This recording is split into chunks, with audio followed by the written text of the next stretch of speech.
আসসালামু আলাইকুম দর্শক, দেখতে পাচ্ছেন কতগুলা মানুষ ভিড় বেজেছে। এগুলো দেশি মাছ, বাজারে অনেক চাহিদা।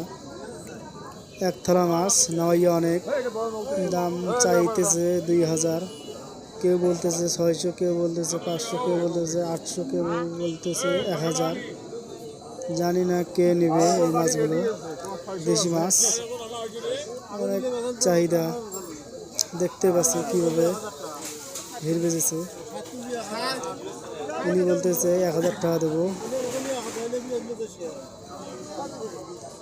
বেচাইয়া বলতেছে 2000 টাকা হলে বেচবো। আরেকজন বলতেছে 1500 টাকা দেবো, তাও দিতেছে না।